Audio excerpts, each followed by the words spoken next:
ล้อมเลยอะไรซ้ำนี้แต่เฮาสิล้อมตื่มอีหลังจากนั้นเราจึงมา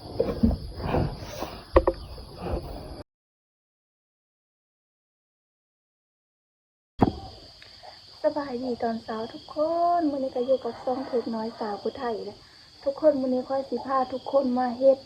ห่อข้าวต้มนี่เลยนะทุกคนเฮ็ดขนมมื้อนี้ค่อยสิเฮ็ดเสิร์ฟมันแก้วเนี่ยทุกคนมื้อนี้อ่ะ เพราะว่าเฮาสิห่อข้าวต้มลงไปเสิร์ฟบาดมื้อนี้ห่อข้าวสลากนะทุกคนวันนี้เฮาก็สิตีแป้งนะทุกคนตีเสื้อกับมันนี่แหละเทแป้งลงไปนี่คือแป้งข้าวเหนียวนี่คือเอทากอนนั่นแหละแต่ว่าเทนี้เขาซื้อมันแก้วนะ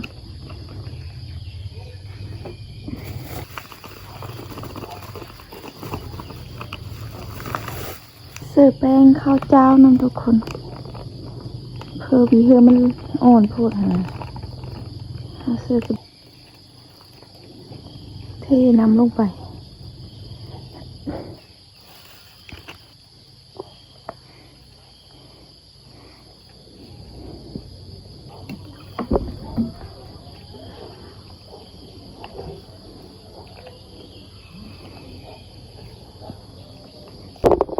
นี่ทุกคนตอนนี้เราก็ตีแป้งไงอันนี้นะบันนี้เราสีเอามันลงนี่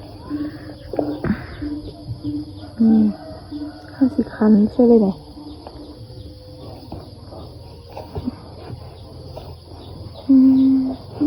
มันน้าสาวโซฟีนเอ็นนะไอตูนเอ็นมันน่าเสพปะนะคว้ากันเลยเอามาเห็นจากสูตรมันเลยเดี๋ยวหัวเขาเสิร์ฟเลยนี่เลยแต่ค่อยคันเส้นนี้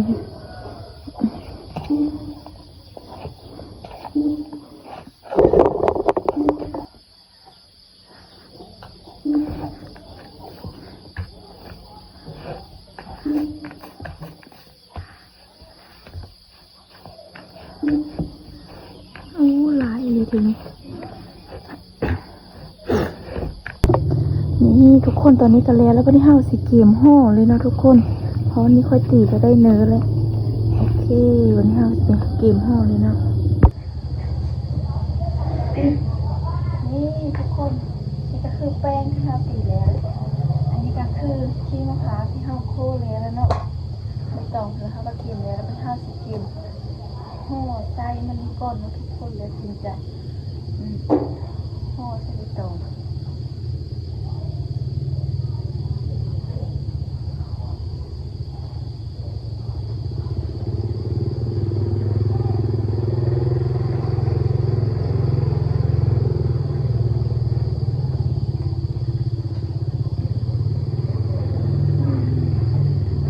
เป็นอ่อนๆนุ่มๆคนก็คือค่อยกินด้วยซับซีนนี่นะ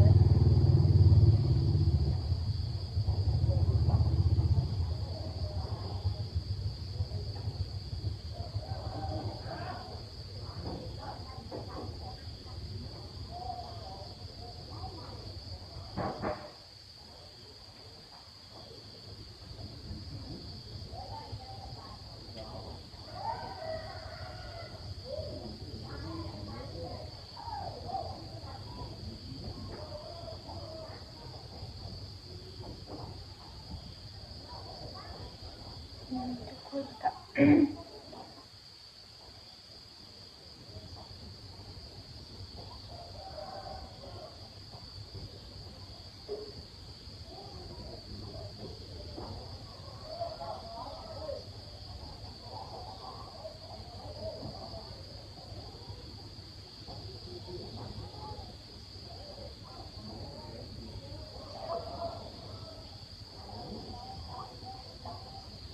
มื้อนี้ก็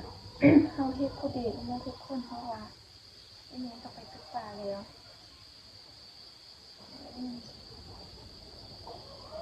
เที่ยวห้องมันแล้วไม่ได้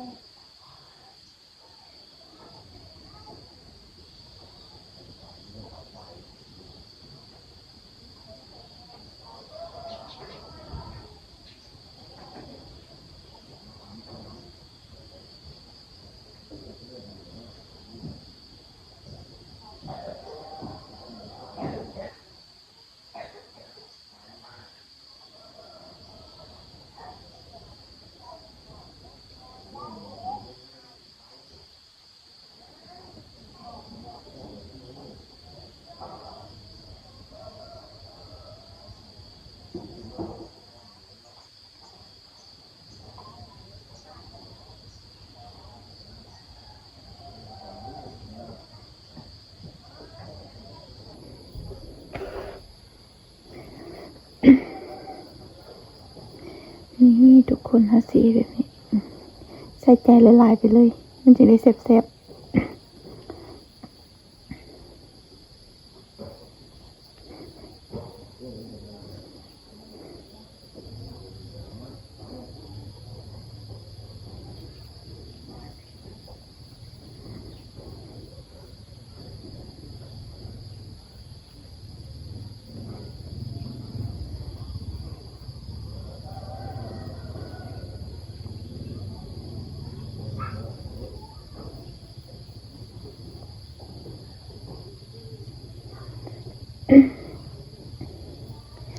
มันเกี่ยวกับมันมีได้เตะไปแล้วนะทุกคนเพราะว่า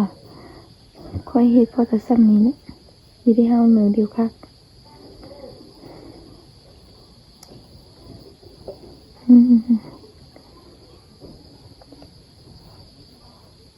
นี่คือเฮาล้อมเลยนะได้ซ้ำนี้แต่เฮาสิล้อมตื้มอีหลังจากนั้นเราจึงมาห่อนะทุกคนให้มันได้ละลายก่อน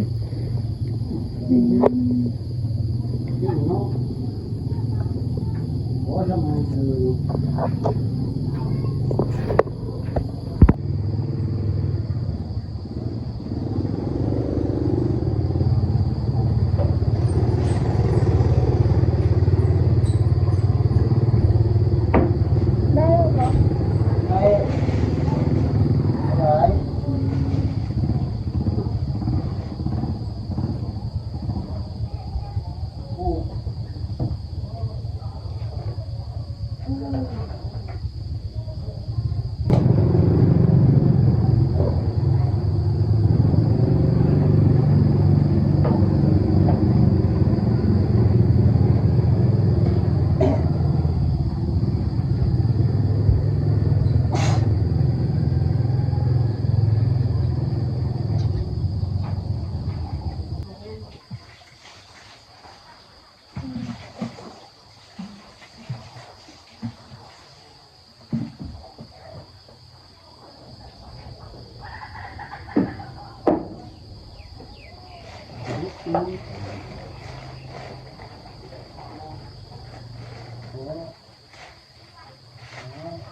นี่ทุกคนอันนี้เฮากันล้อมเลยนะ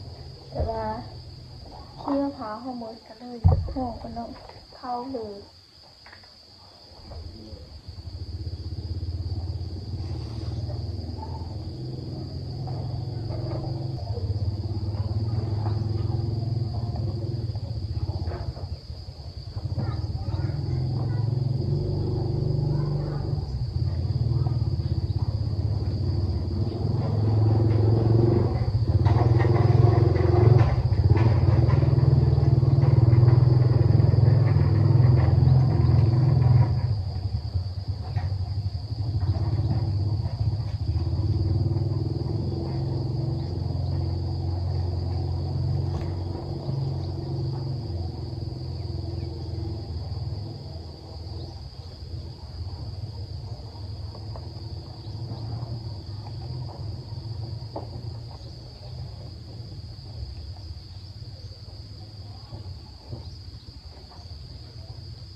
ทุกคนอันนี้เฮาก็เฮ็ดแล้วนะทุกคนแล้วก็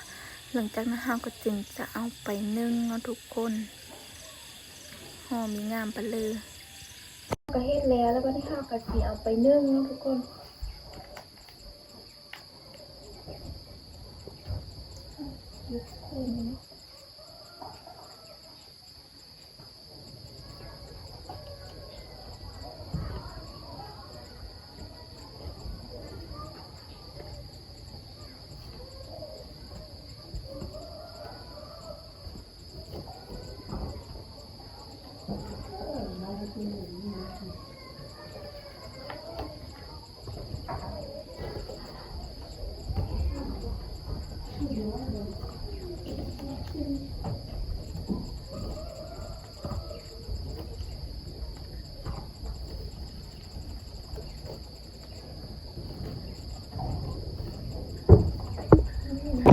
นี่ทุกคนนี่ก็คือข้าวต้มห้าวสุกเลยเนาะ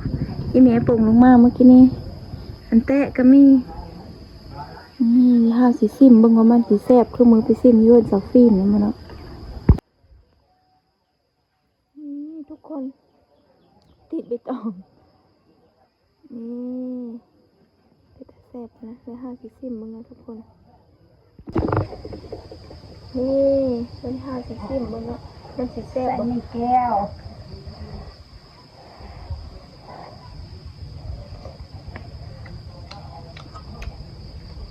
ใช่ทุกคนเป็นนุ่มๆหวานเขามี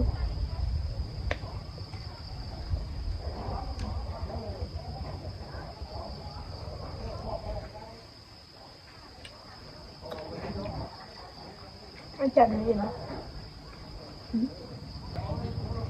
นี่ทุกคนถ้ากินห่อที่สองพอมันแซ่บ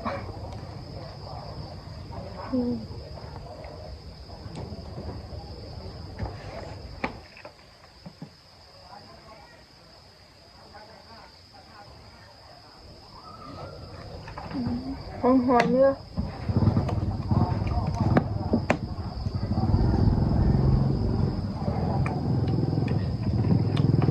แซ่บ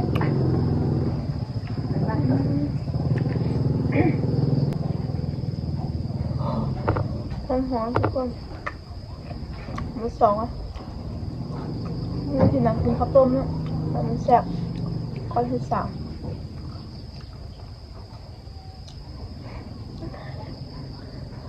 เมื่อ3 วันก็พอแล้วทุกคนกินละ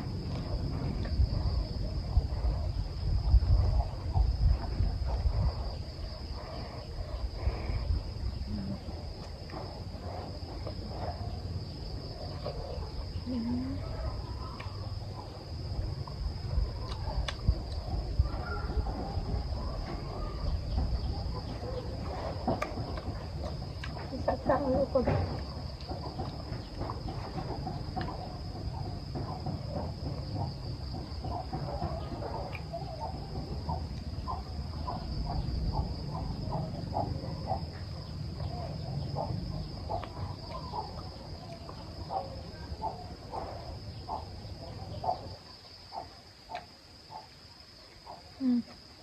มื้อ3ทุกคน